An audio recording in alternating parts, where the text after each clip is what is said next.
tremendous this year, but Morgan's crew may have found the edge with his V6 powered Buick. Today, Shepherd goes for 3 in a row in the Dixie Cup 200 from Darlington International Raceway.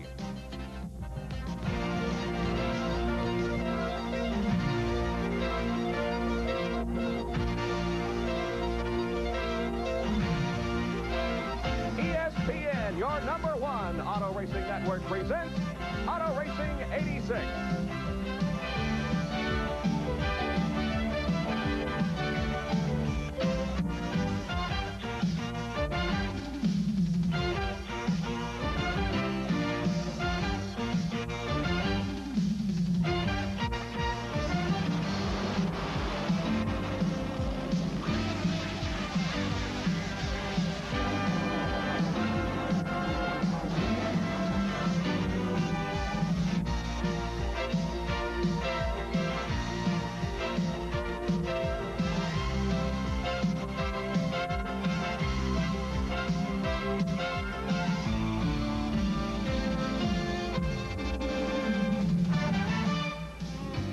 Welcome you to Darlington International Raceway in South Carolina for today's NASCAR Grand National Late Model Sportsman Race, the Dixie Cup 200. Good afternoon, everybody. I'm Bob Jenkins, along with Winston Cup driver and former Winston Cup champion Benny Parsons, ready for some excitement today here on this track that's a little more than a mile in length, but with a great tradition and heritage. They date back to 1950 here at this racetrack. Morgan Shepherd is on a roll. He's won the last 2 Grand National races. Can he make it 3, Benny? Sure, he can make it 3, but he's got an uphill struggle today because he's starting 4th. And not only starting 4th, Tim Richmond on the pole is almost 4 miles an hour quicker than he is. It's an uphill struggle for Morgan Shepherd today. Tim Richmond is driving the car that Jeff Bodine usually drives in this division, but he did qualify well. I can't believe he's 3.5 miles an hour faster than anyone else in the field. If he can just keep it together, it looks like victory is assured. But that is a problem because being that much faster is very difficult. You need the competition to drive around the racetrack really well. A great story here this weekend. Kenny Burks, who was involved in a very serious accident last weekend, is back. He's not only back, but he's qualified 3rd fastest. Let's get more on that situation now as we go to our 3rd member of the broadcast team for today's Dixie Cup 200. Here is Jack Arute.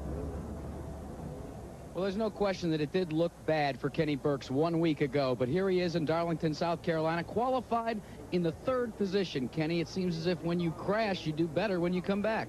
Yeah, we're really happy where we qualified, and hopefully we can just have a good finish. When you start the car this weekend, knowing fair well what you went through 1 week ago, do you think about that at all? Do you maybe stay out of the throttle a little bit, especially at the track too tough to tame? Well, this is a real hard track to stay out of trouble, and I suppose we will try to stay out, kind of ease back a little bit first half.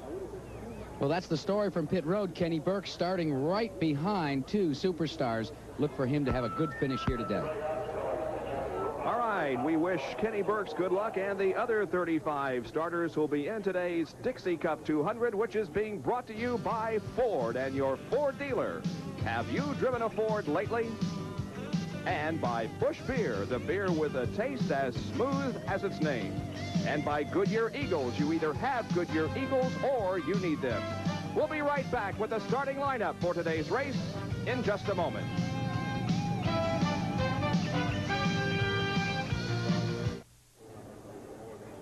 Welcome back to Darlington International Raceway. The field is lined up on pit road. The command has not been given yet to start engines, but it will in just a few moments.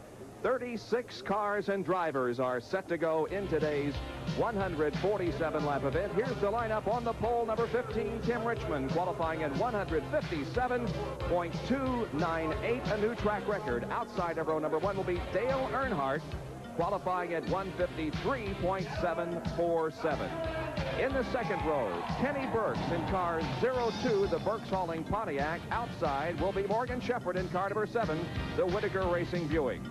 Row number 3 has Darrell Waltrip in the Budweiser Colonial Bred Pontiac Car 17 and Dale Jarrett in the Nationwide Auto Parts Pontiac Car 32. Then in row number 4, Brett Bodine in 00, the Thomas Brothers Country Handballs. Outside will be Brad Teague in the Food Country USA Pontiac Car 75. In the 5th row, car number 22, the A.G. Dillard Pontiac, driven by Rick Mast. Alongside Davey Allison in the Miller American Buick Car 95. In the 6th row, Tommy Houston in car number 6, the Southern Biscuit Flour Buick. Outside, L.D. Ottinger, the All-Pro Auto Parts Pontiac Car 2. In row number 7 will be 11, Jack Ingram in the Skoll Bandit Oldsmobile. Then Jimmy Hensley in the number 63 Flutes Sheet Metal Oldsmobile. Going to row number 8 will be Larry Pearson in car number 21 and Randy LaJoy in 03. The 9th row has Rick Wilson in car number 69 and Joe Thurman in number 4. In row number 10, Bosco Lowe in car 27 and Rodney Howard in 24.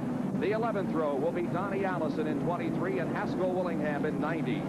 In the next row will be Mike Monticelli in number 19 and Kenny Bouchard in number 10. Row 13 has Kyle Petty in car number 47 and Joe Harrison in 57. The 14th row, Mike Swaim in car 89 and Charlie Luck in 45. Row number 15, number 14, Ronnie Silver, and number 60, Ed Barrier. Row number 16 has Jack Bland in car 07 and Larry Pollard in 98. Then in the 17th row will be John Linville in 62 and Denny Curley in 71. And in row number 18 will be Robert Ingram Jr., car number 1, and Jimmy Lawson in his first super speedway race in car number 16. As you can see, the field has moved away and is in turns number 3 and 4 right now on the first of a couple warm-up laps. There is Brett Bodine in car number 00. He qualified for the 7th starting position here this afternoon and quite honestly has some proving to do because last week's performance at Bristol, Benny, was not all that impressive. No, as I remember correctly, there was a couple of spinouts. It was a bad day for Brett Bodine, but Darlington, South Carolina, if he can bring victory home today, I'm sure this crew will forgive him for last week. And another driver who is doing so well this year on the NASCAR Grand National Division is starting right alongside Brett Bodine. In number 75, that is Brad Teague. I'm told that up in Kingsport this week, they've almost had a victory celebration because they feel like that Brad Teague was the first pure Grand National driver at Bristol last week. He finished 3rd behind Morgan Shepherd and Dale Earnhardt. And he has 4 out of 5 top 10 finishes this year in this division with a 7th, a 6th, a 7th, and a 3rd. On the pole in car number 15, the car normally assigned to Jeff Bodine, is Tim Richmond, and he broke his own qualifying record here this weekend. His previous record was 155.7, and he has moved that up to 157.2. And the reason that Jeff Bodine is not driving that car today, he did slightly injure himself in that accident last weekend at Bristol, and they simply don't want to take the chance of him getting injured and missing the Winston Cup races. Well, that's right, because he is the only one right now that really and truly has a chance to win $1 million, the Winston Million. He won the Daytona 500. If he can win the Winston 500 and the World 600 or the Southern 500, $1 million bonus. Green flag. And the green flag is out. The Dixie Cup 200 Late Model Sportsman Grand National Race is underway from Darlington. Darrell Waltrip didn't waste any time getting by Kenny Burks. Waltrip is now moved up into 3rd position right behind Dale Earnhardt and Tim Richmond, who has jumped out into the lead and now stretches it out just a little bit. But here comes Dale Earnhardt closing the gap in turns number 3 and 4. Earnhardt moving to the inside. They touch in the first lap. That's an indication of things to come this afternoon. And we have an accident here on the main straightaway. And it's Kenny Burks in car number 02 involved in this accident. The car is stopped along the outside wall, and this is the same area of the racetrack in which Kenny Burks was involved in an accident last weekend at Bristol. Only this time he was the sitter. Now they're racing back to the flag. This is Earnhardt and Richmond trying to race back. No, they've slowed down now. They apparently are slowed down, and Richmond will have the lead as they come around. But an accident here on the very first lap. Kenny Burks has moved away now. It appears as if they are coming down for the first lap under yellow, but they very wisely are using their heads, slowing down, knowing that the accident is on the main straightaway. Exactly. We'll replay this accident and try to determine what happened. Benny? Kenny Burke just simply got too high coming off turn 4, hit the outside retaining wall. That's called a Darlington stripe. He loses control when he tries to correct. That's what happened. Hits the wall head on. And how in the world he was fortunate enough to keep the look? It looks like the rear tires were spinning forwards, like he may have the accelerator on to try to keep the car into the outside retaining wall so they don't go back in front of the other cars. And a great job of driving by the other drivers in keeping away from that car. Back with more from the Dixie Cup 200 right after this.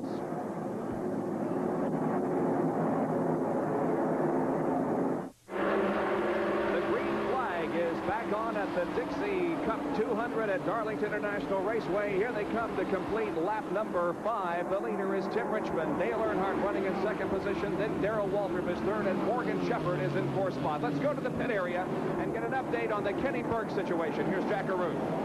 Well, they've brought Kenny Burke behind the wall. He's actually right in front of me as we talk, right here.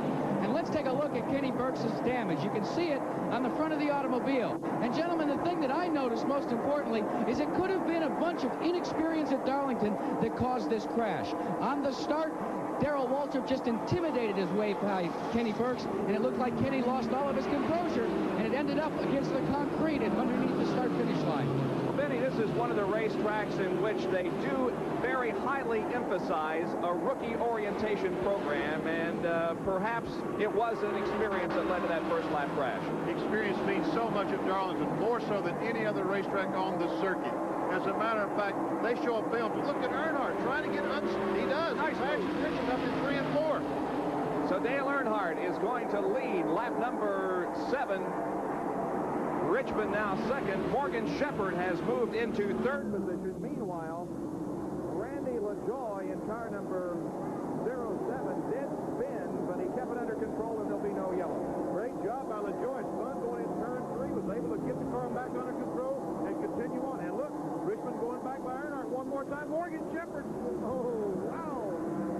Again, some bumping and banging going on out there. You would think we were back at Bristol on a short track, but this is a super speedway, and still a lot of paint being traded out there. They come down the main straightaway. Here's Morgan on the inside. And Shepherd looking for second spot. He has it from Dale Earnhardt. Shepherd is second in that V6. Now Earnhardt still will not let him get that position, but finally backs off and allows Morgan into that second spot firmly. And here goes Darrell Waltrip trying to get by Earnhardt going in turn 3. Dale Earnhardt falling back abreast already. 2 abreast in turn 3. And folks, that is hard to do 100 miles into the race. These two fellas did it on the 10th lap of the race. Darlington is not a two-groove racetrack, is it, Benny? It certainly isn't, particularly in turn 3 where these two fellas went in side by side. Watching Brett Bodine now, who is running right behind Darrell Waltrip, also doing a nice job here in the early stages of this race. There is Dale Earnhardt in car number 8, who is in third spot. The lead now back in the hands of Tim Richmond. There is Tommy Houston. He was in the pits on the caution flag, and they taped up the windshield of that car. And Jack Arute has an update from the pits. Benny, this is about the size of the original hole on Tommy Houston's car. You talked about the tape that they've used. Here it is. The windshield right in front of his field of vision is coming apart as he drives down the track. So we've got problems for Tommy Houston. We have another crash, and it's Charlie Luck into the wall hard on the main straightaway, and we have fire coming out from under that car. Obviously, Charlie is not in control of that car. It looks as if he may get it stopped before making contact with the outside wall, but a hard shot for Charlie Luck in car number 45. And once again, coming off of turn number 4, that's where the incident occurred. Charlie, luckily, is out of the car and signifying that he's okay.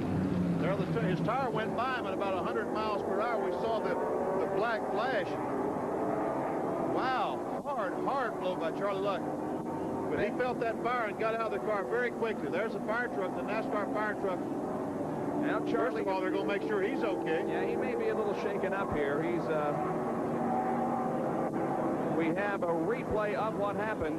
up in turn number 4. Here he is, losing control coming off of the 4th corner. There we see his tire. It's the left front tire has come off the automobile, which made him lose control. He hit the outside retaining wall, and when he did that, he bent the steering suspension up so that he had no control whatsoever. The car on his own accord went down, hit the inside retaining wall, and as we saw, continued on down into turn 1 where he's sitting right now.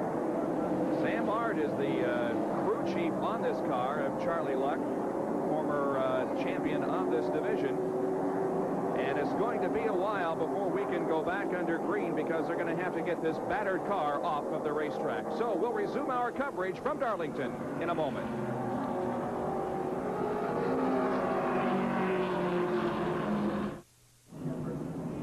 In addition to the Trans-South 500 tomorrow and the hockey game tonight, we have the Formula One race from Spain coming up tomorrow morning at 10 o'clock Eastern Time here on ESPN. Now, Ayrton Senna has qualified for the pole at over 115 miles an hour. Nelson Piquet will be starting alongside.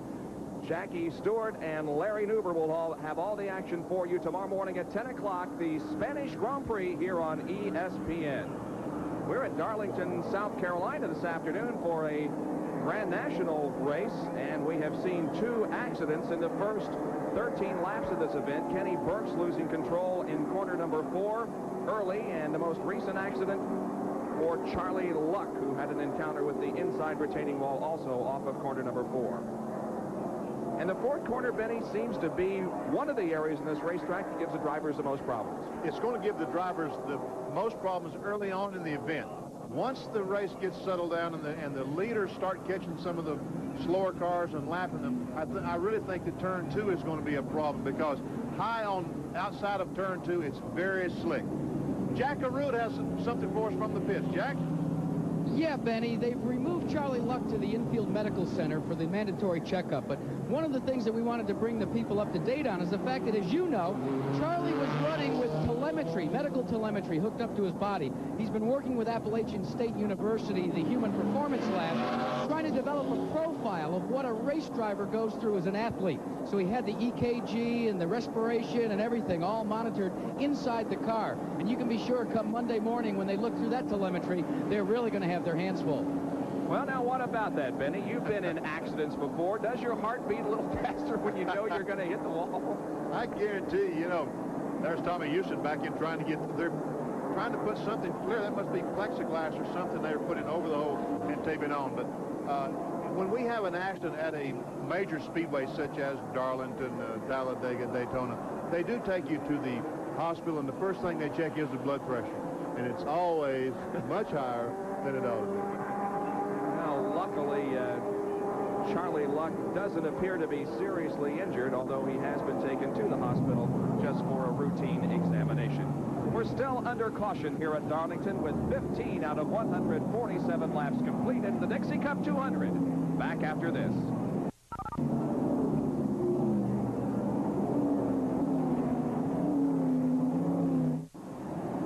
Back at Darlington, where the cleanup continues for the Charlie Luck accident. However, we have been given the indication that next time around we will resume with the race and go green again. 16 laps have been completed. The leader at this moment is Tim Richmond with Morgan Shepherd second, Dale Earnhardt third, then Darrell Waltrip. Brett Bodine running in 5th position. 6th is Brad Teague. 7th is Dale Jarrett. 8th is Rick Mass. 9th is L.B. Ottinger. And 10th is Jack Ingram. Well, I can't figure out where did Richmond's 3.5 mile per hour advantage go to, because I certainly can't see it. We've seen no indication of it so far. As a matter of fact, Earnhardt has looked very strong here, and so has Morgan Shepherd, who, as you know, has won the last 2 Grand National races, looking for the 3rd consecutive victory here this afternoon. The pace car in the field in turn number 4 now, and the pace car has dropped down to the apron of the racetrack. The pace begins to quicken now as Tim Richmond begins to accelerate coming out of corner number 4. Harold Kinder looking them over and displaying the green flag. We are back to racing. Look at Brad Teague way down to the inside of the racetrack trying to gain a spot. Brad Teague anticipated the green flag, and that's a no-no. I don't know what NASCAR is going to say about it, but normally they don't like it. Well, nevertheless, Brad Teague has moved into 5th spot now, going around Brett Bodine there on that restart. Brad Teague in 5th. There is Shepherd and Earnhardt following Tim Richmond. People wonder why that anyone can't start when they want to. It's up to the leader of the race to start the event. The pace here well above 150 miles an hour. 157.289 was the pole sitting speed by Tim Richmond. And although race speeds are a little bit slower, they're still well above 150. Off of corner number 2 and down the backstretch. Earnhardt is getting through the turns extremely well, but he's having problems going down the straightaway. He can't run down the straightaway with some of these other cars. There we see him alongside Morgan Shepherd, turn 4. Morgan just relinquishes the spot, says, go ahead, Dale, you can have it. Earnhardt now into second position, trying to close the gap between himself and Tim Richmond. And by the way, Tim Richmond is in his first Grand National race so far this year. His best Winston Cup finish of the year is a 7th at Atlanta. Tim Richmond filling in for Jeff Bodine in the number 15 Levi Garrett Pontiac. Now look at the heat being put on by Dale Earnhardt. Here they come off of the 4th corner again. He is right on the back bumper of Tim Richmond. He wants the lead. Earnhardt just isn't content to sit back and ride in second spot. If he has a horse that'll go to the front, he's going to take it there. This is always an outstanding competitive race. I remember 2 years ago, it was one of the best races that I have ever seen in my life. And last year's race was a good one also. You'll recall that Jack Ingram was the winner of that race after some relief by Harry Gant. Jack Ingram walked by Harry Gant down in the Winston Cup garage area about an hour ago and said, my back sure feels like it's going to hurt today, Harry.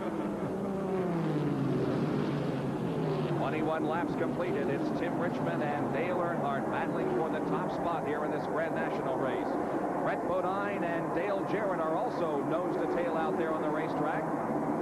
At last lap, Brett Bodine in 00 tried to get alongside 75 Brad Teague, the car directly in front of him.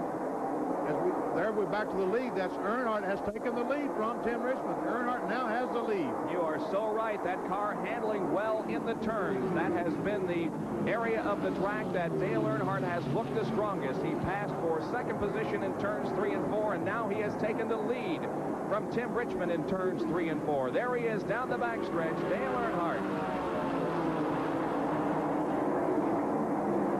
The way he was running just a moment ago, I was afraid if Earnhardt got in front that he would simply drive away from the field. But I don't think Richmond's going to let him go anywhere. Well, he's opened up maybe 2 car lengths between himself and Tim Richmond to 10, not letting him get away. The interval back to third position is now opened up to 7 or 8 car lengths as Morgan Shepherd continues to run in that third spot. But the race right now for the lead, Dale Earnhardt and number 15, Tim Richmond. Richmond right on the bumper of the Goodwrench car driven by Earnhardt. Earnhardt is getting through turns 3 and 4 so well. He puts about 2 or 3 car lengths on Tim Richmond every time they go in turn 3. Of course, Benny will be behind the wheel tomorrow when we bring you live the Trans-South 500 from this very racetrack. And Benny, you qualify third fastest. Are your hopes up for tomorrow's race? Yes, they are, Bob. I really feel like tomorrow's going to be a good day. But I tell you, there's 2 fellows we're looking at the screen right now. Oh, and we have smoke coming from Morgan Shepherd's car, and he's spinning in turn number 4. Turn number 3, that is. Morgan Shepherd. It appeared, Benny, as though something went wrong with that car, maybe an engine, but I think he got some moisture on the wheels of that car that caused him to lose it to a half spin, brush the wall in turn number 3, and now the car is on the inside of the racetrack. It looks like that's exactly what happened, that he did have an engine problem or, you know, a water problem or some kind of liquid got under the wheels of the automobile, and he was able to control it. Darrell Waltrip was a guy that really did the job, because if we can see in replay, I don't know if we have it or not, but Darrell Waltrip was right behind Morgan Shepherd and was able to avoid the moisture and was able to keep the car from spinning and was able to avoid Morgan Shepherd while he was sliding around there. So the streak in Grand National racing for Morgan Shepherd has definitely ended. Morgan Shepherd will not win today's race. Here it is again, Benny. There he's already has the car sideways. He backs in the outside retaining wall, and Darrell Waltrip gets by. Now Dale Jarrett, we can't see it in the back, but Dale Jarrett does spin Jarrett appeared to see the trouble in front of him and got on the brakes and did a half spin to the inside of the track, but I believe that Dale continued on and will not have to drop out of this race. But as for Morgan Shepherd, the afternoon is over. He's not out of the car, Benny, but I think he's okay. You can see him removing his helmet. Yeah, I don't know. Looks like the medical people are trying to help him get out of the car right now. Yeah, he's moving around. Yeah. Morgan's getting out of the car. Here he comes. And another replay of it. There we see Dale Jarrett. The other cars slowed down. What happened? The cars in front of Dale Jarrett slowed down so abruptly that he had to drive off the racetrack on the flat to miss those two cars. It wasn't Dale. He got in the oil or spun. They slowed down. He had nowhere to go. As a matter of fact, I think it's a pretty good job avoiding those other two cars. Absolutely. Dale Jarrett, who started this race in 6th spot in the Nationwide Auto Parts Pontiac and was running in 10th position when that incident occurred. Now, there is the number 21 car of Larry Pearson going back out onto the racetrack after having made a pit stop. And, you know, the amazing thing about in his pits, the fellow who's calling the shots today is Jake Elder, the crew chief on Morgan Shepherd's Winston Cup car. There's Jake right there. They call him the suitcase, and he's packed it and gone to this Grand National crew for this race. He moved on down the road today, and he was a crew chief for David Pearson many, many years ago. As a matter of fact, in 1968-69, when Pearson won the Winston Cup Championship, J.C. Elder was the crew chief. There's Jack Arute with him. Jack, get in there and talk to those fellows. These are two guys that you got to talk to when you see them together. Jake, what are you doing out here? Nothing. I was watching them. Nah, don't start. David, I heard you talking to him, and he's telling you already chose the wrong springs today. Now, what's the story? No, not really. He didn't say that.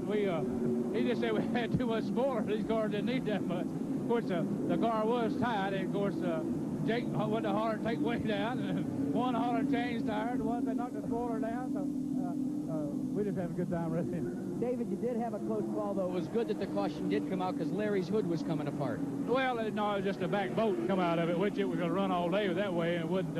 In fact, it might would have helped a little bit, give him a little more wind dynamics, but he was hollering it was loose, so we went ahead and tried to wrap it down. What about David Pearson's driving career? Is it over? Are you finally retired, Dave?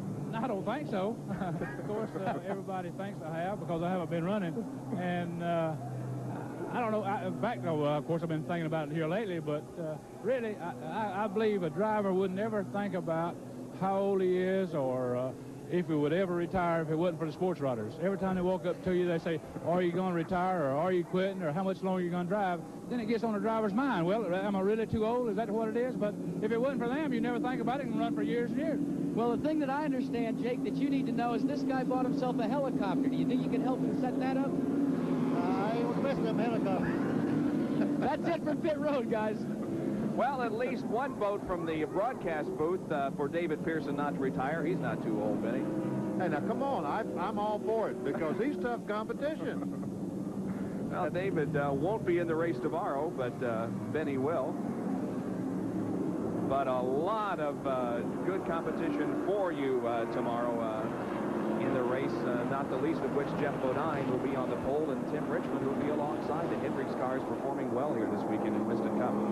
You know, we were looking over the starting lineup just a few moments ago, Bob, and you start down the list of the starting lineup tomorrow and you say, well, this guy has an opportunity to win and that guy has an opportunity to win.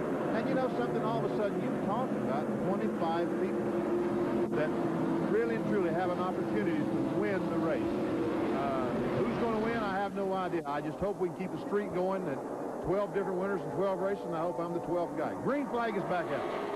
Racing resumes on the 29th lap. This is a 147-lap race, 200 miles here in Darlington. And Dale Earnhardt is the leader. And a car up against the wall in corner number 1 is Dale Jarrett. He doesn't spin, but does scrape along the wall, and everybody behind him has to hit the brakes. I don't believe we're going to see a caution come out, but Jarrett definitely in trouble. I would suspect that when he got down to there we see a replay. There he is on the outside. It looks to me like the right front tire is flat. And I would speculate that when he got down on the apron a few moments ago, one of the small pebbles, a stone, punctured the right front tire, and he should have come in the pits and changed it, but he didn't realize it was flat. Well, there we see a good shot of Dale Jarrett. He's on the inside of the racetrack now, headed for his pits here along the main straightaway. They'll be taking a look at that car to see if indeed he does need a tire change. And Jack is making his way to that area. Here is Jack. You can see the right side sheet metal is all battered and torn as the crew from the Nationwide team goes to work. They're going to exchange right side Goodyear tires, put them on, and Benny, as you said, the right front did go down, and they're having a great deal of difficulty peeling the sheet metal away as he works up on the jack. They've loaded the car up with fuel. Dale Jarrett looks none the worse for wear strapped inside the car. Just a couple of more moments with the jackhammer trying to knock away that sheet metal on the right front. That's where the most damage is done. And then he'll be back, but he'll be several laps down. Well, there's a lot of talk about Dale Jarrett possibly taking over the Winston Cup ride that now belongs to Ron Bouchard. But he is uncertain at this time whether or not he will be stepping into that car. Now, we go back to the racetrack and pick up the action. It's still a two-car race here between Dale Earnhardt and Tim Richmond. Now, Brad Teague also moving up here, having passed Darrell Waltrip.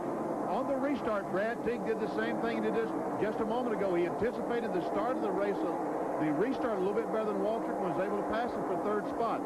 There's a slow car in the way. The 57 car, Peterson, has gotten between Darrell Waltrip and Brad Teague, and that's going to hurt Darrell severely.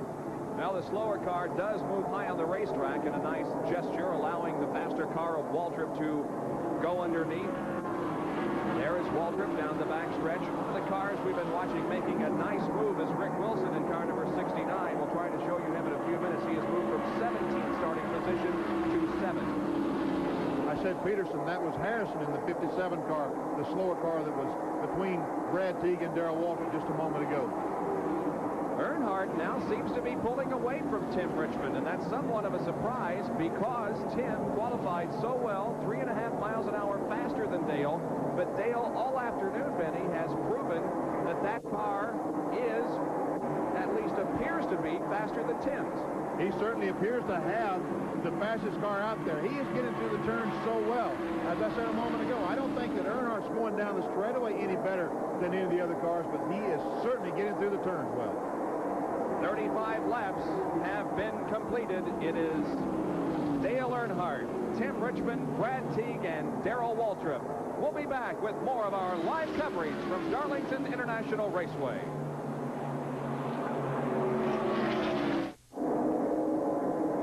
We are back at Darlington International Raceway in South Carolina for the Dixie Cup 200. There are the top 5: Dale Earnhardt, Tim Richmond, Brad Teague, Darrell Waltrip, and Brett Bodine with 37 out of 147 laps completed. And there are the leaders coming out of the 4th turn onto the straightaway. Slower car moving to the inside. That's the number 71 car driven by Benny Curley. And the leaders putting a lap on him. Earnhardt now moving away from Tim Richmond. He's opened up even more racetrack between himself and Richmond. Earnhardt is handling so well that he's going to be able to get through the turns. And when they run across traffic, Bob, it's going to be the advantage of Earnhardt because he is getting through the turns so well. Darrell Waltrip is running in 4th position here. Let's go down to the pits once again and Jack. That crash with Dale Jarrett has been more costly than just laps. He's behind the wall, as you can see, and the toe-in of the 2 tires in the front of the car is all knocked to kilter. So they're going to have to adjust that and then put him back out on the racetrack. Good race going on between Brad Teague and Darrell Waltrip. This is for 3rd spot. There is Teague in car number 75, and right behind him is Darrell Waltrip in number 17. They go high on the track to pass the number 16 car of Jimmy Lawson, who came into this race today in his first super speedway event. Now Darrell Waltrip is moving to the inside of Brad Teague here on the main straightaway. Let's see how they go into corner number 1, and Darrell Waltrip has the spot. Darrell used that traffic just beautifully because the Lawson car got Brad Teague slowed down a little bit. Darrell Waltrip backed off, used that, came off the 4th corner hot, was able to pull alongside the 75. There's Earnhardt. Look, he's passing him inside, outside. Doing a fine job. The car there in front of him now kind of moves down in the 4th turn to block him, but certainly Earnhardt doing a fine job of going high and low to pass this slower traffic. Richmond's right right, close back up. Earnhardt is not going to try to go outside of those cars in turn 2 because it's extremely slippery up high. There's no point in gambling right now, so he's content to follow those slow cars through turns 1 and 2, and he's going to pass them up in 3 and 4, and he just gets by that slow car. And that slow car was Jack Bland in car 07. The black 62 that they finally got around in corner number 1 was driven by John Linville. Now, Tim Richmond having some difficulty in working his way through the slower traffic, and Earnhardt is in fine shape as he is now going to the inside and passing Ronnie Silver in car number 14. Silver, the car that Earnhardt just went around, the only regular Grand National driver who has won this year in this division. The other winners have come from the regular Winston Cup competition driver. Morgan Shepherd out of the race already. Let's go down to the pits. And just as Morgan came out of the infield care center, Dale Jarrett returned to the race. But Morgan, it's a big afternoon for you. What happened? Something broke in the engine and oil got on the wheels, Jackie. Why did you have to go to the infield care center? Did you get knocked about inside the car? No, I was okay. NASCAR just always wants everybody to be checked after they've been in an accident. Well, the streak stops at 3. You going to start it again next week? Yeah, we're going to get back on track. Car was working well today. We was just waiting for a pit stop to tighten the car up a little bit, and it's just one of those things. Sometimes you lose one. You win some and you lose some. As long as none get rained out, I guess it's all right.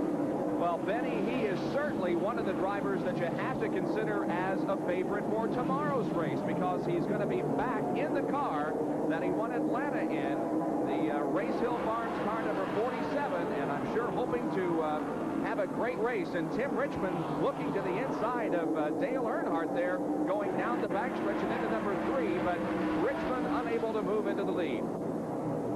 Man, Earnhardt just shouldered his way by. I think it was Bosco Lowe or somebody up in turn 3. Earnhardt just shouldered his way by. Boy, these fellas is going through that traffic. Yes, I think that Morgan Shepherd certainly tomorrow has a great opportunity to win 2 Winston Cup races in a row because he has J.C. Elder. Jake Elder, we saw him just a moment ago. Jake's kind of quiet, but he is one of the best crew chiefs there is down there in the garage area. Then you take a look at this racetrack and you see how wide it is. There's a lot of racetrack in there as Darrell Waldrop has now gotten up on the rear bumper of second running Tim Richmond. The track is so wide, but there is so very little of it that's actually used as the racing groove. Well, at 130 miles per hour, it is a wide racetrack, but these cars are running average 155, around 155 miles per hour. At that speed, it's very, very narrow. It takes all the racetrack to run that speed. If you put a slow car there or another car around you, you can't run 155. You have to slow down. And the question is, how much do you slow down? We can see Earnhardt, he's not slowing down very much. He's not slowing down at all, as a matter of fact. Earnhardt has won twice this year on the Grand National Circuit. He won the first 2 races of the year at Daytona and at Rockingham. And last weekend at Bristol, you recall, he finished in 2nd position. So he's looking for his 3rd win of the year in Grand National competition here this afternoon at Darlington. Running behind him, Tim Richmond and Darrell Waldrop. Now we go back and see that Brad Teague has fallen off the pace just a little bit because the 00 of Brett Bodine has passed Teague, and now Bodine is in 4th. Teague is in 5th. The number 2 yellow and black car is driven by L.D. Ottinger, and then the red car is the number 69 of Rick Wilson that we mentioned a few moments ago, having started 17th and is now in 7th spot. Rick Wilson is driving in the Winston Cup event tomorrow. He's driving an Oldsmobile for the McClure brothers out of Abingdon, Virginia, and he had to take a rookie test Thursday before he could compete in that event. So that's how new he is at this racetrack. And look, he's up to 7th spot already. And Brad Teague appears to be dropping back just a little bit. He challenged for 2nd place for a while, but then dropped back to 4th and is continuing to fall back, although he's staying up in this group of cars right behind Brett Bodine. L.D. Ottinger in car number 2 is in 6th spot. There he is. L.D., a veteran of the Grand National Division. He was a former champion of this Grand National Division when it was called Late Model Sports Division. I don't know, back in the middle 70s, I would think. 75 and 76, Ken Martin tells me. Oh, almost a spin off turn 4. lot of traffic. L.D. Odger, the fellow we was talking about, almost spun coming off turn 4. He's working heavily in traffic there with Brad Teague and Rick Wilson. We'll take a look at it once again, Benny. Looks like the Rick Wilson, he might have gotten together off turn 4, and we see him start. The car goes sideways. L.D. does a good job controlling it. And that pink car there to the inside that was right ahead of L.D. Ottinger is driven by Mike Monticelli. It's car number 19, and we have a challenge for the lead as Tim Richmond shows some muscle in turn number 1 and recaptures first place. He went by Earnhardt with no trouble. I don't know, Jack, you might check with Earnhardt, see if if his car is loose or he has something going wrong, because Richmond certainly has made up a lot of ground, and Darrell Waltrip right behind those two. We see him just about 3 or 4 car lengths behind Richmond and Earnhardt. Darrell definitely closing in third place. Here they are coming off of the 4th corner once again. By the way, those 3rd and 4th turn corners are banked at 20 degrees, and the turns they are in right now, turns 1 and 2, banked at 22 degrees.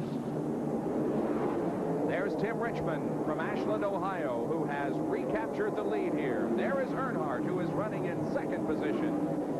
And, of course, Darrell Waltrip is now 3rd. Donnie Allison, car number 23, also doing well back in the field. We'll keep an eye on him. He started 21st and is now up to 8th spot. Now Waltrip right on the back bumper of Dale Earnhardt. We'll see if these two go at it side by side here. Not this time. They go into corner number 1 in single file. But Waltrip certainly looks like he is on the verge of challenging for either 2nd or perhaps even 1st. Right now, Darrell Waltrip certainly has the most impressive race car, because he's passed some good cars to get to 3rd spot, and he's been able to gain on those two fellows. When they had a 15-car length advantage, he closed it up. Earnhardt doesn't look like he's having any problems right now. He's back on the back bumper of Richmond. And again, it's in the corners that Dale appears to be doing so well. That car handling very, very fine in the corners. He's able to sneak up right on the back bumper of Tim Richmond and even challenge for the lead in the turns. But Richmond, for the moment, hangs on to that top spot. The Levi Garrett Pontiac leading the GM Goodrich Pontiac. There is Donnie Allison that we mentioned, that red and white car. And Allison now running in 8th spot. Here he is. It's good to see Donnie Allison back in a race car. It's been a long time, and it really is good to see him back. And running so well, too. Had a great finish at Daytona earlier this year. He was doing so well, but has not competed in all the Grand National races this year. Donnie Allison, younger brother of Bobby Allison, and the white car right behind Donnie is Kyle Petty, son of Richard Petty. So we've got 2 famous families running nose to tail out there. That is 8th and 9th position. And look at this. Earnhardt just blowing around him, Benny. Oh, an impressive, impressive pass there in turn number 3. Earnhardt hasn't been impressive all day long, and that's the 21 car, David Pearson. They're lapping going down in turn 1. Oh, man, Earnhardt just stood on the button and went by Richmond like he was sitting still there for the moment, although now Tim is not letting Dale get away with anything. But, man, he looked impressive.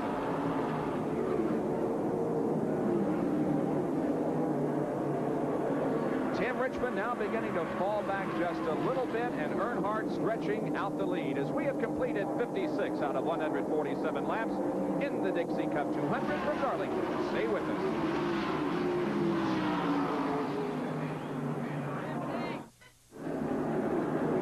Bob Jenkins, Benny Parsons, and Jack Arute back at Darlington International Raceway, where a development has occurred. Tim Richmond, who was running in 2nd spot, has made a pit stop and has lost a lap. Also in for his stop is Kyle Petty in car number 47. Tough luck for Tim Richmond in car number 15. He led this race 3 times for a total of 24 laps, and now Darrell Waltrip begins to challenge Dale Earnhardt for the lead. Darrell Waltrip, as I mentioned a moment ago, just before the break, has been the most impressive race car for the past 15, 20 laps. Looks like he's running as well as anyone out there. Dale Earnhardt, the leader. Darrell Waltrip, 2nd spot. The red and white car is Darrell Waltrip. The black car we see in front, Dale Earnhardt. We'll try to get a report from Jack as to what exactly is wrong with Tim Richmond. Jack, what's the problem? When Tim Richmond brought the car down to pit road, they thought the engine had expired, but it was still running. And they looked underneath the hood, And what they discovered, and they think may be the problem, is something right here in the blue box, in the ignition system, either the distributor cap, or possibly the wires themselves. They're contemplating right now bringing them in behind the wall and replacing all of those items, but they're hoping that maybe a caution will come out and they can do it under a little bit of luxury under yellow. Well, that takes several minutes to replace that, doesn't it, Vinny? So if he does come in under green, he'll lose many, many, many laps. Yes, and there really isn't any point in continuing on if you lose that many laps. While we watch Dale Earnhardt and Darrell Waltrip, I see him pushing the Kyle Petty car out of the off-pit road back into the garage area. Looks like it's over for Kyle today. Kyle Petty, one of the drivers doing double duty here this weekend. So are these two guys that are battling for the lead, Earnhardt and Waltrip. Both of those will, of course, be in tomorrow's Trans-South 500 Winston Cup race that we'll have live for you at 1 o'clock here on ESPN. That's Larry Pollard in car 98 that Earnhardt is overtaking. And you'll remember Larry last weekend involved with an incident with Jeff Bodine on the main straightaway at Bristol. Larry came back this weekend, though, qualified 32nd position in that Nale, Carolina A&W Oldsmobile. But he's being lapped here this afternoon and is not in the top 10. Waltrip took a look on the inside of Earnhardt going in turn 1. Was not able to get by, but Benny, you asked me to check on Dale Earnhardt. Well, we checked with Kirk Schimmeldine, and he says nothing wrong with Earnhardt. In fact, he's not talking on the radio at all. But my pick right now is the strongest car out there. It's got to be Darrell Waltrip. He's really stout. And Jack, he tried to take the lead going in turn 3. He was alongside Earnhardt. Earnhardt closed the door on him. Darrell was not able to get by, but he had a run at him. He's trying him one more time down the front straightaway. I think he's going to get him into turn 1. They're side by side. Oh, are they close? Waltrip to the inside, Earnhardt outside, and Earnhardt will not let Waltrip get the lead. Wow. What a two cars through turns 1 and 2 side by side. I'm glad to see that because at least I know it can be done. There is Tim Richmond, who has taken his car behind the wall and will be climbing out of that race car. But the action is so good on the racetrack. Let's go back and keep a close watch on it. The leaders are approaching some slower traffic. It'll be interesting to see how they get through all of this. And will there be a change of position? There's lots and lots of slow traffic. 4 slower cars right direct in front of them. Earnhardt comes off the corner, goes inside the... That's the Bonicelli car. Waltrip was not able to get by, so Darrell's going to have to slow down going in turn 3, pass him on the outside. Meanwhile, Earnhardt just blowing by those cars up in front of him on the inside. Off of the 4th corner, Earnhardt is behind the blue car, and now Waltrip is right behind Earnhardt again. They go into the 1st corner, and still Earnhardt, now he sneaks to the inside of the number 10 car, driven by Kenny Bouchard. Here comes Waltrip right behind him. And Bouchard got Earnhardt off the throttle. I thought maybe Waltrip would get alongside of him down the back straight. Was not able to. But Kenny Bouchard trying to save that lap.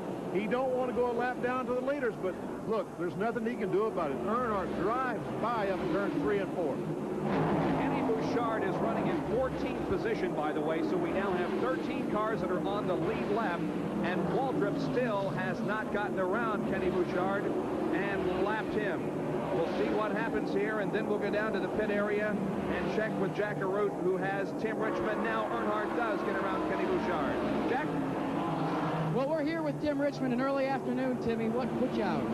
Well, we're not real sure, Jackie. Something in the motor started to lose power, like it started to drop a valve or something. And we didn't feel like staying out there and maybe burning the bearings out and kicking the rods out and then losing the race car and a motor. So we took one and not the other today. If you had to pick one right now, Waltrip or Earnhardt to win the race, who would it be? I'm not real sure. Waltrip, you know, I don't think he's showing everything. I know he was just trying to stay within sight of us, but I don't know. Earnhardt's real tough. He's got the chassis working real good in 3 and 4. He's a little bit off in 1 and 2, but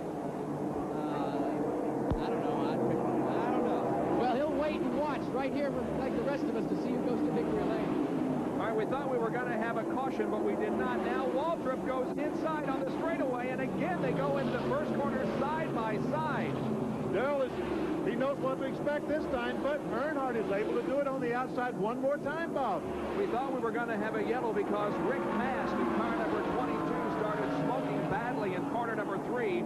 He got the car to the inside of the racetrack and is in his pit on the backstretch, so no caution, but Rick Mast, it appears, is going to be out of the race. And believe me, it was a couple of anxious seconds for Dale Earnhardt and Darrell Waltrip because he flew right directly in front of the leaders, Earnhardt and Waltrip. Good nose-to-tail competition here in this Grand National race at Darlington International Raceway, as Dale Earnhardt in car number 8 has the lead, but right behind him is Darrell Waltrip in number 17. Brett Bodine continues to run 3rd, then Brad Teague. Running in 5th position is L.D. Ottinger. 6th, Rick Wilson. 7th is the number 23 car, driven by Donnie Allison. In 8th position is Davey Allison, and in 10th spot is the number 11 car of Jack Ingram. Bob, we're going to be seeing pit stops in just a few minutes. And right, you know, what's the strategy on the pit stop? Does Earnhardt or Waltrip just put fuel in the car so that they're able to keep going and try to get in the lead? If Darrell Waltrip can just put fuel in the car and not change tires, that means he can probably get out in front of Earnhardt and take the lead. But if Earnhardt changes tires, then he probably will handle a little bit better when he gets on the racetrack. So it's interesting to see what kind of strategy we're going to see when these fellas start making their pits, which should be pretty soon. Yeah, we're halfway right now, 100 laps. That's right. We have completed half of the race. Now, Benny, what is the tire rule this weekend here at Darlington for these cars? They can change 2 tires on the caution flag. Waltrip tried it again. He got alongside Earnhardt down the back straightaway. Earnhardt just insists that he's not going to be passed today. We have had 3 caution periods in this race. One for Kenny Burks, who slammed the wall in the very first turn. Also, Charlie Luck, who had a hard encounter with the inside wall coming off of corner number 4. And then we had an incident in which Morgan Shepherd blew an engine and lost control down in corner number 3. Let's go down to the pits once again. And I'm with Dale Earnhardt's crew chief, Kirk Shelmerdine. Kirk, when you come in for fuel, do you take on tires or do you just do a gas and go? No, we'll get tires. It takes just as long to gas as it does put tires on. Well, there's the answer to your question, and we've got a spin out on the track, so it'll be under caution. And it's Ed Barrier in car number 60 who spins and bumps the wall out in corner number 3. He retains control now, but the yellow flag is out, and this will cause the pit stops. This is a break for Earnhardt and Waltrip because they were needing to make a pit stop, change those tires. Now they're going to be able to do it on the caution flag, not lose any time to some of the cars who are running behind them. Ed Barrier still is on the racetrack, crossing the start-finish line here on the main straightaway. We have pits on both the front stretch and the back stretch here in Darlington, and his pit apparently on the back stretch. He's going to try to make it over there. Obviously something letting go on that car that caused him to spin in just about the same area of the racetrack that Morgan Shepherd had his problem. Now, here come the leaders into the pits. Dale Earnhardt, followed by Darrell Waltrip. We'll see who gets in and out first. Dale Earnhardt comes in first, locks it up, as does Darrell Waltrip. The Earnhardt crew goes to work on the right side. Outside tires being exchanged also on Darrell Waltrip's machine. Both cars taking in 22 gallons of fuel. Now, Earnhardt's crew is raising the spoiler on the back. They're banging it back up. That means that he's not handling as much as they'd like. He's the first one down and away. Meanwhile, they're adjusting on the wedge bolt on the left side of Darrell Waltrip's car. So he's being kept in the pits just a little bit longer. They're not completed yet. They filled it up with fuel, and now he's away as well. Now, a much longer stop by Darrell, but he really didn't lose that much since we are under caution. He can get back right up on the back bumper of Dale Earnhardt. So, pit stops have been made. We're still going to be yellow for a couple of more laps to make sure the racetrack is free of any oil. Then we'll resume this battle between Earnhardt and Waltrip at Darlington International Raceway.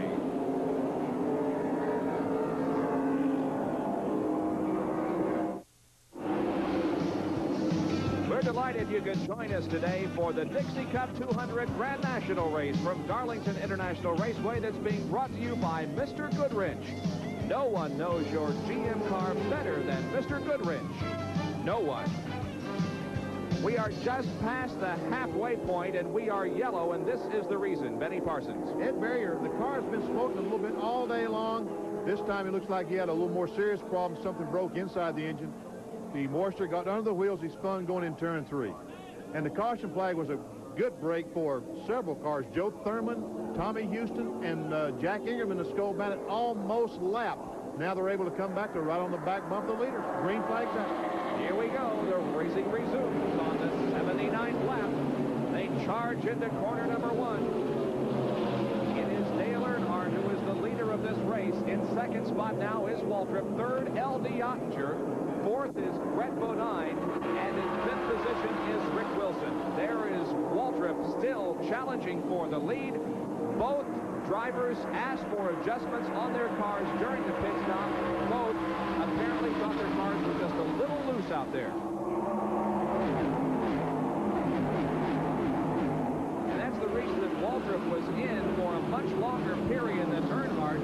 One of the crew members actually getting inside that race car and making some adjustments. Yes, these quarter panel windows we see in the rear quarter of these automobiles, Bob, there's a piece of plastic in there, a piece of plexiglass, so they're not able to reach inside the car and change the chassis as they used to. Now they have to literally crawl inside the car and turn those bolts back in the rear of the driver's compartment. Now it's going to be interesting to see if either car was improved. And we have a car spinning. Kenny Bouchard loses it on 4. He hits the wall to the inside. In just about the same spot that Charlie Luck had problems earlier in the race, Kenny Bouchard this time causes a yellow flag.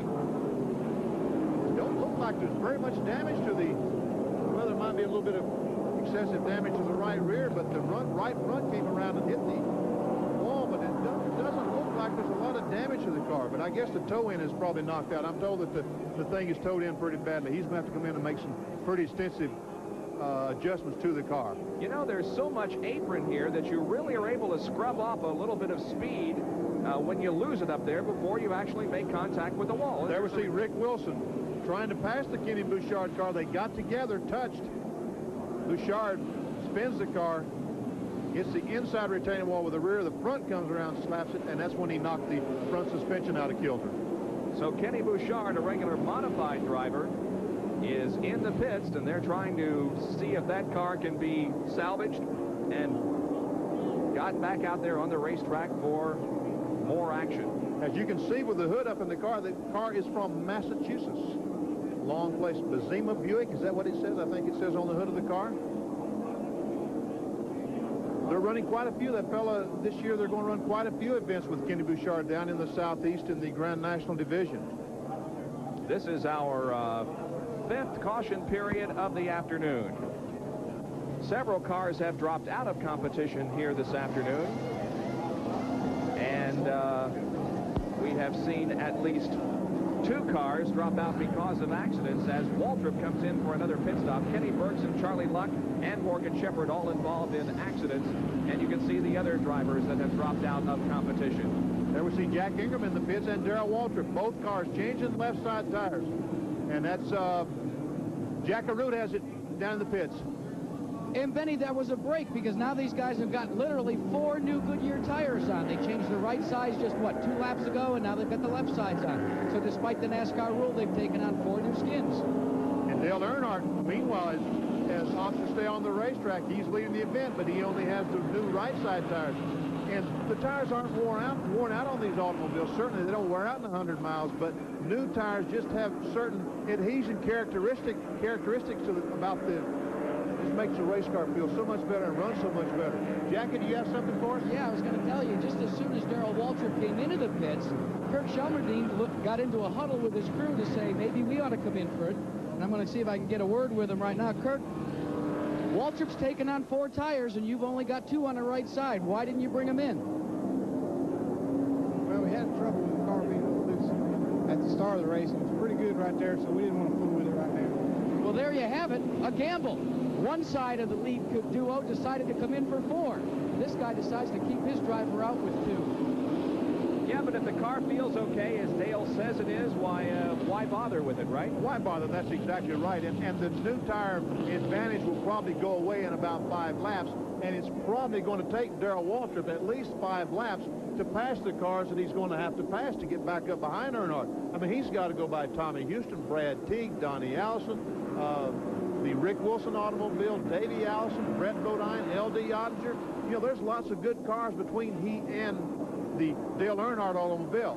I think he's probably got a better race car with 4 tires, but the advantage is going to be used up by the time he gets there. Waltrip comes back out onto the racetrack in 9th spot. We do have the 2 abreast formation in corner number 4, and the pace car to the inside of the track on the apron pulling into the pits, and here we go again with the resumption of the Dixie Cup 200. The green flag displayed once again. 85 out of 147 laps have been completed. Now we'll watch Darrell Waltrip work through the traffic, or will he? Perhaps Dale Earnhardt can run away with things now. There's the field moving through the first and second corners. Everybody gets through in good shape. L.D. Otcher now right up on the back bumper of Dale Earnhardt, and Otcher appears to be challenging for the lead. He looked inside but couldn't get the job done. Well, L.D. Otcher sure went down that back straightaway, but when they got to the turn, as always, Earnhardt just pulls away.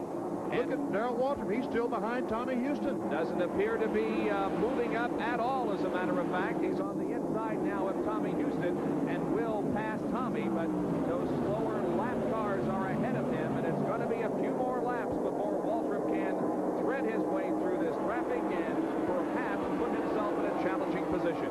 There he goes by the Mike Monticello car. Where he tries to, he's not able to get by. Waltrip is sure, I mean, he's having his problems trying to get by these 4 cars. Finally, he gets by, but he's got to do it in the turn.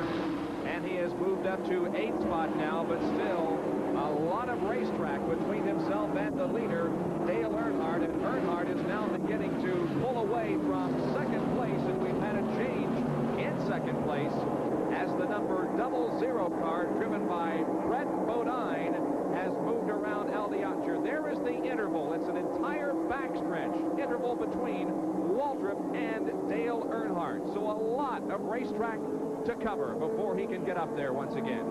There is Bodine swinging off the 4th corner, getting way up high.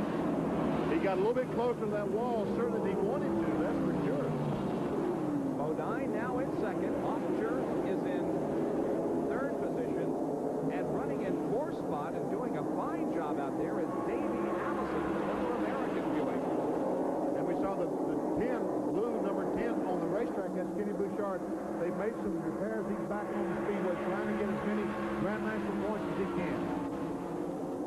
Second and 3rd position. Wow. And Otcher. You can see it's very obvious there, Benny. There's a bump down there in the 4th corner. There is a bump, and Bodine is running just a little bit too high off that corner. That bump is going to affect him more than would Earnhardt, who's down lower on the racetrack. 2, 3, 4, and 5. Bodine, Otcher, Davey Allison, and Rick Wilson running in that order. Ahead of this group of cars, Dale Earnhardt, who has now opened up about a 10 to 15 car length advantage over Brett Bodine. And there's a good look at Brett, the younger brother of Jeff. Now Ottinger and Allison looking to the inside of Bodine, but they fall back into single file formation going into corner number 1. Exciting Grand National racing from Darlington International Raceway in South Carolina. Come back for more in just a moment.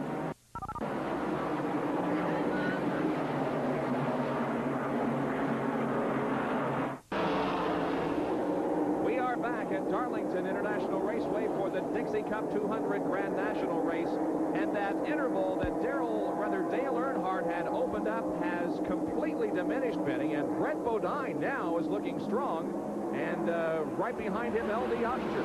I really don't understand what happened to Earnhardt. He had a 15-20 car length advantage just a moment ago. Right now, it's down to 3 or 4 car lengths. And he just doesn't seem to be going through the turns like he was a few moments ago. Look, down the back straightaway, Brett Bodine just pulls right up on his rear bumper. Bodine, who spun a couple of times last week at Bristol, is certainly in a much better performance here this afternoon on the high banks of Darlington. Race for 3rd spot back there. Davey Allison was alongside the L.D. Otcher automobile in turn 4, but was not able to get by. Davey Allison from Alabama looking very strong here in this race. The average speed, by the way, 122.320 miles an hour, slowed by 5 caution periods. And now Bodine goes for the lead and gets it into turn number 3.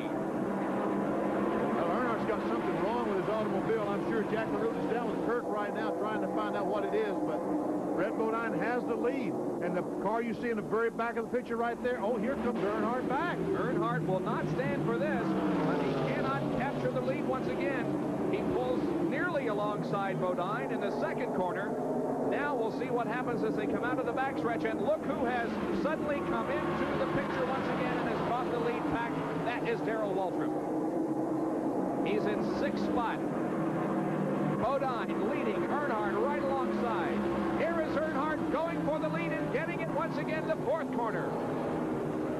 Now Davey Allison moves to the inside and looks for third. I tell you what, it was fairly easy for Darrell Waltrip to get there, but how he's going to get by, it's going to be very tough for him to get by. Good race cars in front of him right now. All right, Benny, now how much drafting are they doing out there? They're doing quite a bit of drafting. You know, at 155, 60 miles an hour, those cars are breaking lots of wind, and they're doing a lot of drafting down these straightaways. There was Waltrip on the inside of the Rick Wilson automobile trying to take that spot away. Waltrip going for fifth here. They come down the straightaway, and they're side by side, and Waltrip cannot get the spot. Now he does, going into the first corner. Benny, you were talking and speculating that maybe there was a problem with Dale Earnhardt. I checked the lap sheets. Since that last caution, he's been turning in the high 32s, low 33s, lap after lap after lap. So there's really nothing wrong with Dale, just everybody else got a little faster. Well, thank you very much, Jack LaRue. You know, just watching the race and not timing these automobiles, it looked like that Earnhardt had a problem, but I'm glad to know that these other cars are just running that much faster. But now he once again begins to stretch out the advantage he has over Brett Bodine, and you really got to wonder if Earnhardt just maybe laid back and said, okay, Brett, let's see what you got. And then once Brett did get the lead, Earnhardt says, okay, I'm going to go back in the lead. Don't think Earnhardt's built that way. I think he's going to lead every lap he possibly can. And look who is continuing to move up. Darrell Waltrip now right behind Davey Allison on the racetrack as the leaders come off of the fourth corner once again. And he's trying, Davey down the front runner. He's going to get by. Rick Wilson's going to try to follow him, but Rick can't make it. Darrell does. Darrell Waltrip is in fourth spot now. Ahead of him is L.D. Ottinger, Brett Bodine, and of course our leader Dale Earnhardt. Waltrip right up on the back bumper now of L.D. Ottinger in that number 2. Both cars go wide in corner number 3. L.D. running a very high line off 3 and 4, just like Brett Bodine. Looks like the groove has moved up. That's where the fellows want to run up there. Look at Earnhardt right on the back bumper of Ottinger in turn 1. Oh, look at this. Nose to tail on the racetrack. Great racing, and for the third year in a row, the Dixie Cup 200 Grand National race turns out to be an absolutely, unbelievably exciting race. Ottinger lets the car go up. Now, Darrell's going to try to get alongside of him in turn 4 if he can. He can't make it, though. Ottinger letting that car slide high in the third turn, but Darrell Waltrip was unable to take advantage of the situation. There's Rick now Wilson. We have Rick Wilson challenging Davey Allison behind the group, but the positions hold. Now Waltrip, once again. He's got a shot. He's alongside, going down the back straightaway. He's alongside the L.D. Ottinger automobile. Going in turn 3. He gets it. Waltrip has moved to third and is charging toward the front. Jeff Bodine is the car that he now sets his sights on in second spot.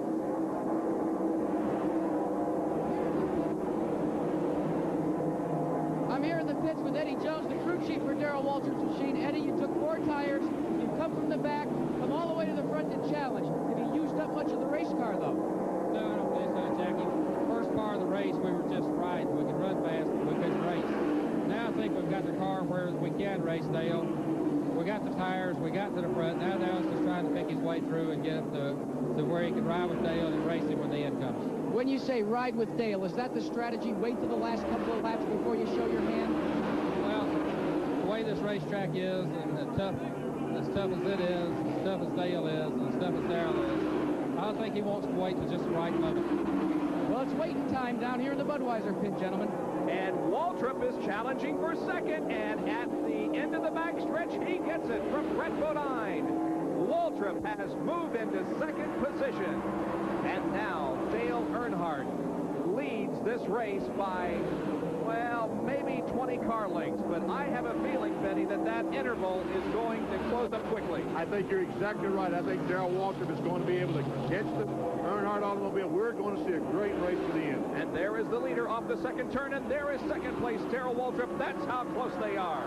We'll be back with more of our live coverage from Darlington and the Dixie Cup 200 after this.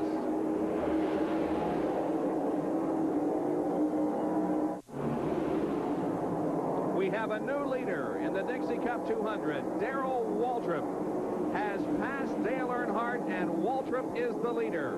That was a nice move on the backstretch, and Earnhardt there was nothing he could do. There was nothing he could do, but I tell you one thing, he sure tried his best to get that lead back. Now, L.D. Ottinger in car number 2, who was as high as third, has dropped back in the past few laps. And this is why, while we were away, this is what happened. Well, he goes on the outside of Davey Alston in turn 3, and it's tough to go through there two abreast, as L.D. Ottinger found out. We saw Earnhardt and Waltrip do that early on in the race, but it's very tough to do, and L.D. Ottinger realizes that right now. Look, 3 cars got by him. Yeah, he's back to 7th position now, L.D. Ottinger. There's a good look at L.D. From Newport, Tennessee. I'm sure all the folks over there in Newport are wishing L.D. good luck today. We have 10 cars on the lead lap, and here they are. The leader is Darrell Waltrip, second Dale Earnhardt, Brett Bodine, then Davey Allison, Rick Wilson, Brad Teague, the number 2 car of L.D. Ottinger, then Tommy Houston, Donnie Allison, and Jack Ingram. Those 10 cars are on the lead lap, and there are the leaders. And you can see that Waltrip now with about a 5 or 6 car length advantage on Dale Earnhardt. 111 laps of 147 have been completed. I was concerned that Darrell Waltrip, when he changed those 4 tires, that when he got through all that traffic, that his car would be used up. It looks like I was worrying for nothing, because his car certainly wasn't used up when he got by. He was able to pass Earnhardt, and right now he's stretching it out. Darrell certainly the strongest car on the racetrack at this point. And Dale Earnhardt has to be concerned with his tires and the way that the car has not performed as well as it had in the early stages of this race. There's the number 63 of Jimmy Hensley, who has come in for a pit stop. Hensley, of course, used to drive the 00 car that Brett Bodine now handles, and there is Jack Ingram from Asheville, North Carolina, the defending champion of the Grand National Division, and the driver who was credited with winning this race last year, although he did receive some help from Harry Gant in the victory. There we see Jack trying to get by Bosco Lowe, and I'm not sure that other car, that's Randy LaJoie in the car right behind Jack Ingram. And we go back to the leaders once again. Waltrip setting the car into turn number 3. Look at the interval he has opened up all of a sudden on Dale Earnhardt. Well, it looks like the interval's about 15, 20 car lengths, and I'm sure that Darrell Waltrip right now is not trying to stretch out any more than he has to. Now, here is the race for 3rd spot, and it is a great race. It sure is. It involves the Miller American, driven by Davey Allison. Right ahead of him, the 00 car of Brett Bodine. This is the battle for 3rd spot in turn number 2. Bodine, you race fans will remember the car used to be driven by Sam Art, the Thomas Brothers Country Am out of Asheville, North Carolina. Been a dominant car on the Grand Circuit for many, many years. A fine run this afternoon by Davey Allison. He started this race in 10th position and is now battling with Bodine for 3rd. An interesting situation last weekend at Bristol, and along with that, ESPN and NASCAR present a track back. In stock car racing, fuel consumption can make the difference between finishing 1st and maybe 6th or 7th. So how do drivers find out just how much gas they're consuming? Well, they pull up to the gas pumps with their 11-gallon dump cans and fill them up. And as they're done, their crew members are given a little sheet of paper that tells them exactly how much fuel went into the cans. They take that back to the team, they calculate their fuel consumption, and decide how many more laps they can go before their next pit stop. Interesting situation last week when Jack Ingram carried his dump can to the third turn before he lost it. We have a yellow flag here at Darlington because of Mike Botticelli, who has scraped the wall and come to a stop in turn number 2. So this could very well cause another round of pit stops and could cause a very serious complication for many, many drivers. We'll come back to see how it all comes out in just a moment.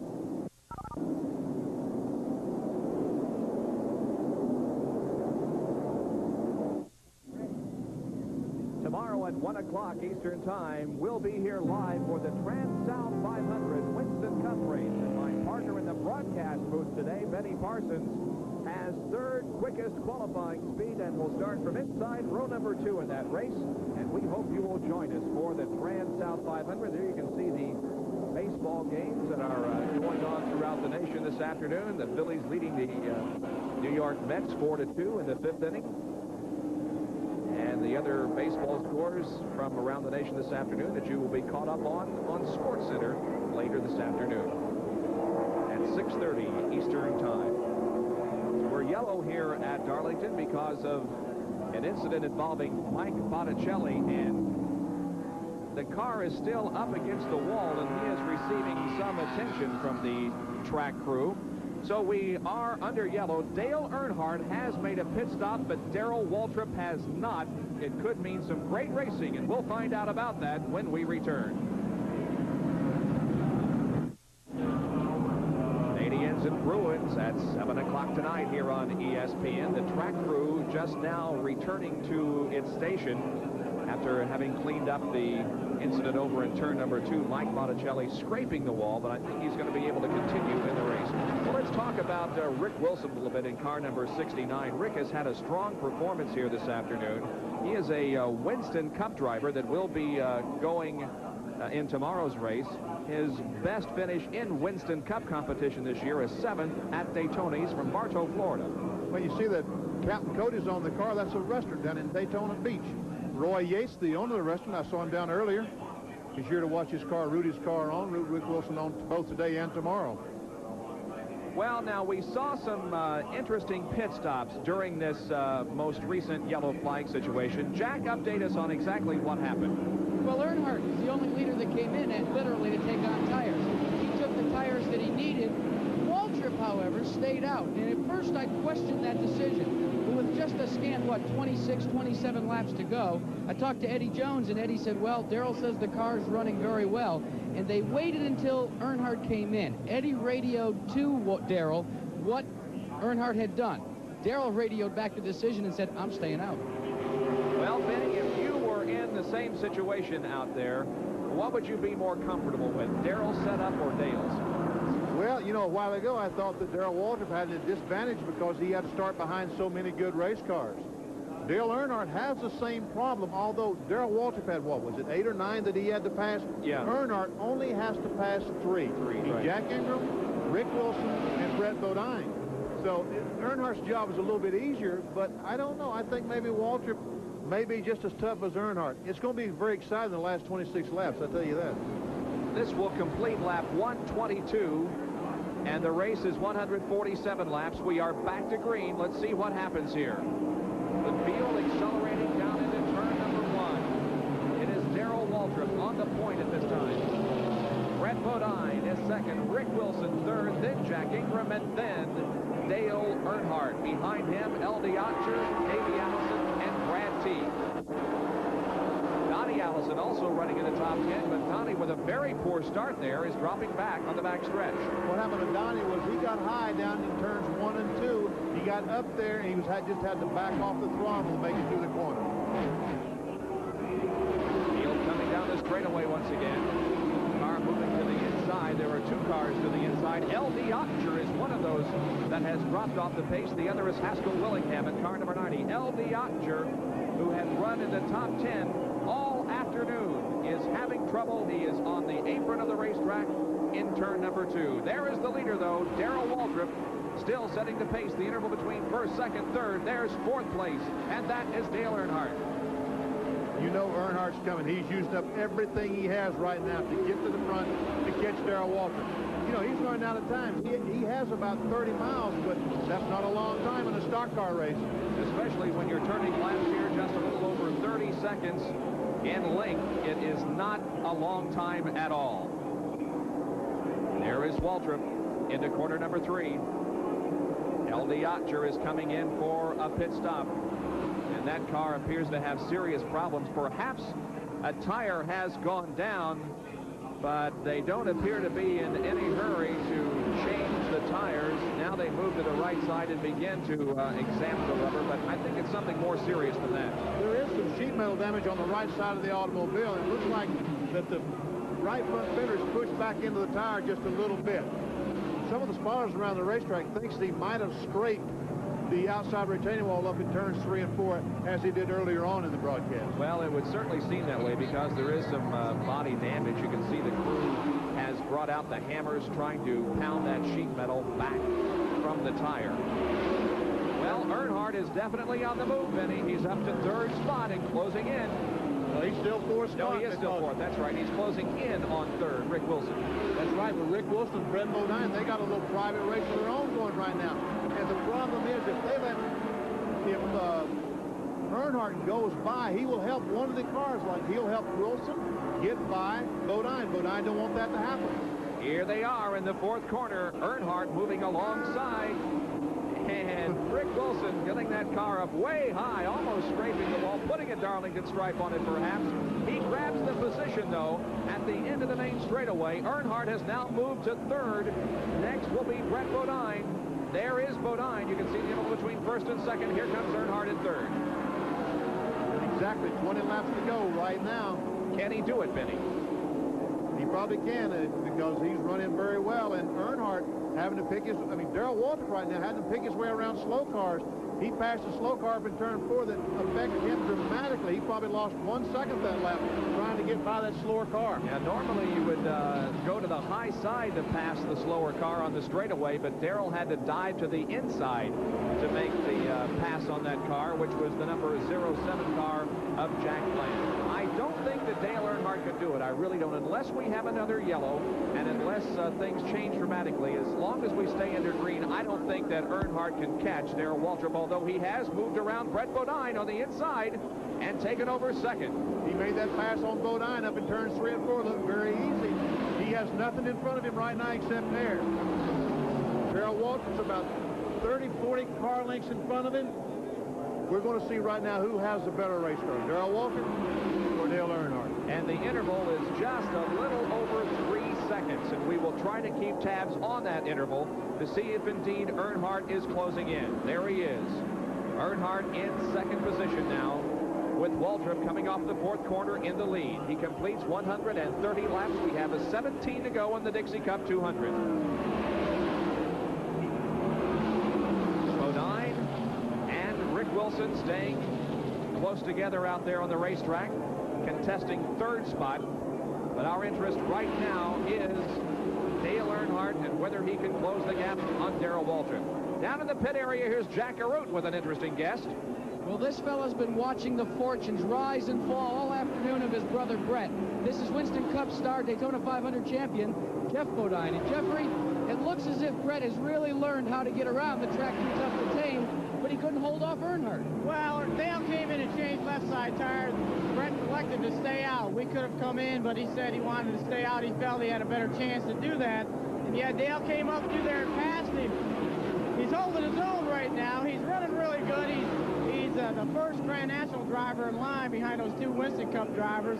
He's running a really good race. The car is a little tight. It wants to push a little too much, Jackie, in a corner. Wants to go straight. We would have liked to come in and made an adjustment, but he elected to stay out. He thought it would be better. Well, Jeffrey says his brother Brett's first in class this afternoon. Well, he has run a very strong race, and it certainly is a feather in his cap to have performed so well on this racetrack. Brett Bodine, car 00 in third. Now, the interval between first and second is not shortening, it is growing. It was 3.01 seconds 2 laps ago was 3.5. Now it's up to 3.9 seconds. So Darrell Waltrip is extending his lead over Dale Earnhardt. I'm sure that was an anxious moment for Darrell Waltrip as he went by the Kenny Bouchard automobile. When you pass those cars on the inside going in these turns, you really never know if they realize you're there or not.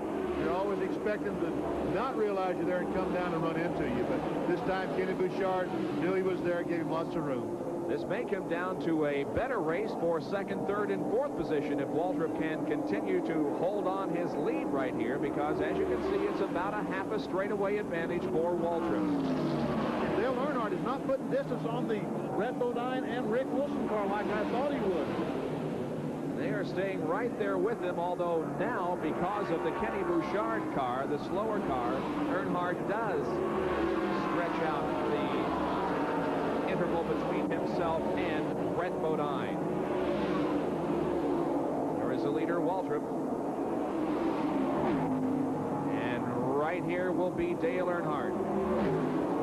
That's the interval between the two. It's now about 4 seconds.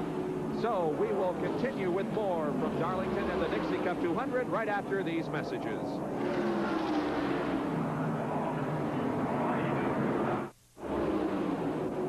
We are back at Darlington, where some great racing is going on for 6th, 7th, and 8th spot. In 6th position right now is Brad Teague in car number 75. 7th is Jack Ingram. Rather, 7th is Tommy Houston, and 8th is Jack Ingram. And Jack has lost a couple of positions in the last lap. The last lap, he was 6th spot. Brad Teague passed him between 3 and 4, and Tommy Houston was able to get by him down the front straightaway. And running right ahead of Brad Teague in that blue car is Davey Allison at number 95, who was in 5th spot.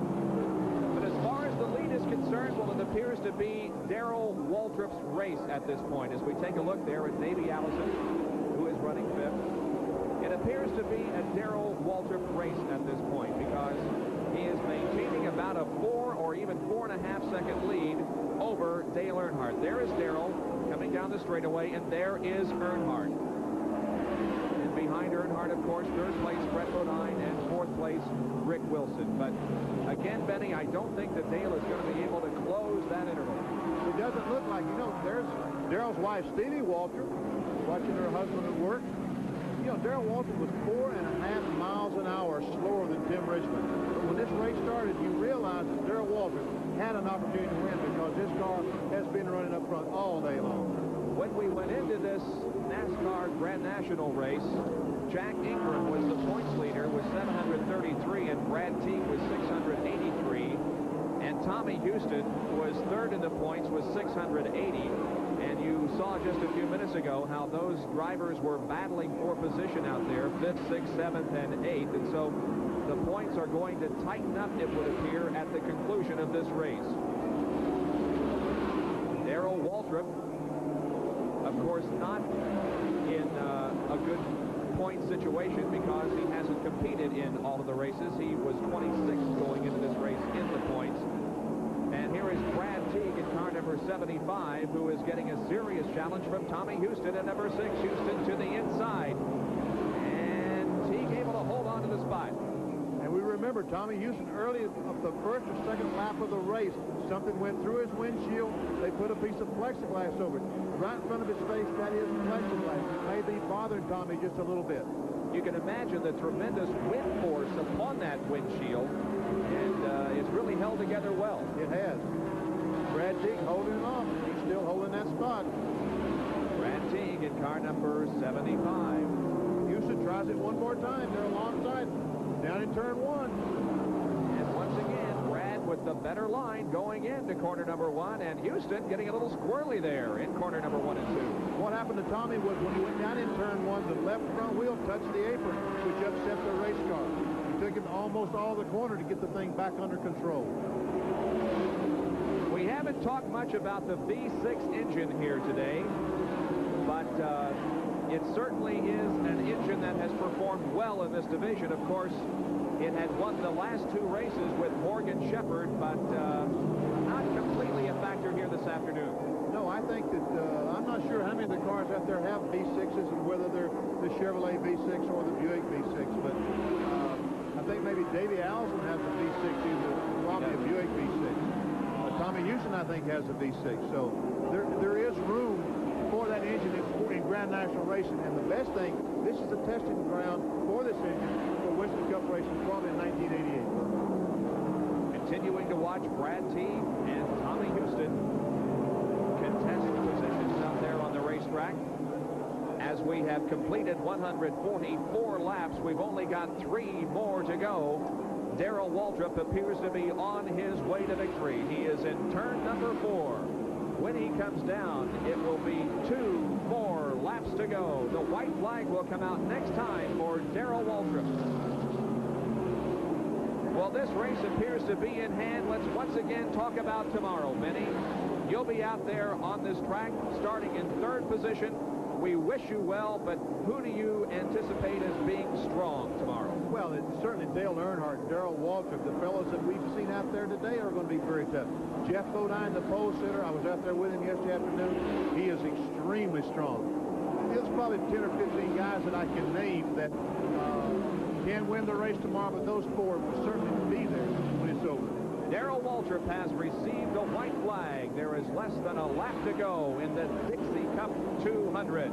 He comes off of corner number 2, moving to the inside of Benny Curley in car number 71. Now Waltrip moving into turn number 3. Waltrip now 1 turn away from victory in this Grand National race. Here he is off of the 4th corner. Darrell Waltrip from Franklin, Tennessee wins the Dixie Cup 200 Grand National race here at Darlington International Raceway. Now we watch this battle between Brad Teague and Tommy Houston. Here they come off the corner, and Teague once again with an outstanding performance finishes in 6th spot. There's the winner, Darrell Waltrip. 2nd was Dale Earnhardt. 3rd was Brett Bodine. 4th was the number 69 of Rick Wilson, and in 5th spot was Davey Allison. Stevie Waltrip is happy. I'm sure Darrell is too. We will, of course, be talking with him in Victory Lane in just a moment. A great performance by Darrell here this afternoon, and again, he did everything just right as far as tire decision is concerned. I think you're exactly right, Bob. He did make the right decisions today. He decided to stop and change 4 tires, get behind, and once he got in front, he decided to stay on the racetrack. Good decisions by Darrell Waltrip. All right, we will be back to talk with him in Victory Lane in just a moment. Darrell Waltrip wins here at Darlington this afternoon. We'll be right back.